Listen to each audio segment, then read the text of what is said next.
ಶ್ರೀ ಸತ್ತುಪಾಸಿಯೇ ನಮಃ. ಶ್ರೀ ಗುರುಗೀತ. ಶ್ರೀ ಗುರು ಪರಮಾತ್ಮನ ಆರಾಧನೆಯಿಂದ ಪರಮಸುಖ ಸುಲಭವಾಗಿ ಪ್ರಾಪ್ತವಾಗುವುದು. ಶ್ಲೋಕ 42.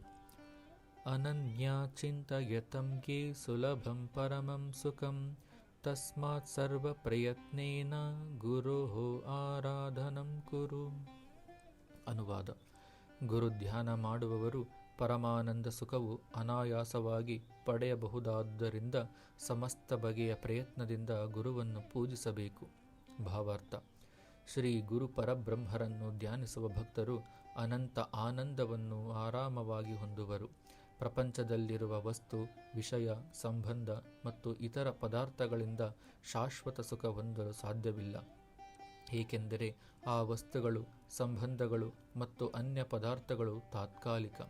ನಿರಂತರ ಗುರು ಧ್ಯಾನದಿಂದ ಸರ್ವಕಾಲದಲ್ಲಿ ಸರ್ವಾವಸ್ಥೆಯಲ್ಲಿ ಶಾಶ್ವತವಾದ ಆತ್ಮಸುಖವನ್ನು ಪಡೆಯಲು ಶಕ್ಯ. ಭಕ್ತನು ಜೀವಾತ್ಮ ಮತ್ತು ಪರಮಾತ್ಮನ ಐಕ್ಯತೆಯಿಂದ ಸುಖವನ್ನು ನಿರಾತಂಕವಾಗಿ ಪಡೆಯುವನು. ಆದ್ದರಿಂದ ಎಲ್ಲ ವಿಧದ ಪ್ರಯತ್ನದಿಂದ ಸದ್ಗುರುವನ್ನು ಆರಾಧಿಸಬೇಕು. ಅವಕಾಶ ಇಲ್ಲದಿದ್ದಾಗ ಅವಕಾಶವನ್ನು ಕಲ್ಪಿಸಿಕೊಂಡು ತ್ರಿಕರಣ ಶುದ್ಧಿಯಿಂದ ಶ್ರೀ ಗುರು ಪರಮಾತ್ಮರನ್ನು ಪೂಜಿಸಬೇಕು. ಪರಮಹಂಸ ಸದ್ಗುರು ಶ್ರೀ ಸತ್ತುಪಾಸಿ ಉವಾಚ.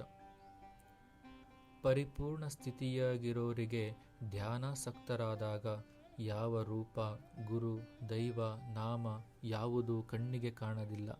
ಅವನಿಗೆ ಉಪದೇಶ ಕೊಟ್ಟ ಗುರುವಾಗಲಿ ಅವನ ಆರಾಧ್ಯ ದೈವನಾಗಲಿ ಏನೂ ಕಾಣಿಸದೇ ಇರ್ತಕ್ಕಂಥದ್ದೇ ಪರಮ ಪವಿತ್ರ ಸಂಪೂರ್ಣ ಸ್ಥಿತಿ. ಅಲ್ಲಿ ಯಾವುದೂ ಇಲ್ಲ, ಗುರು ಇಲ್ಲ, ನಾಮ ಇಲ್ಲ, ರೂಪ ಇಲ್ಲ, ಏನೇನೂ ಇಲ್ಲ. ಆಗ ಸ್ಮರಣೆ ಕೂಡ ಇಲ್ಲ.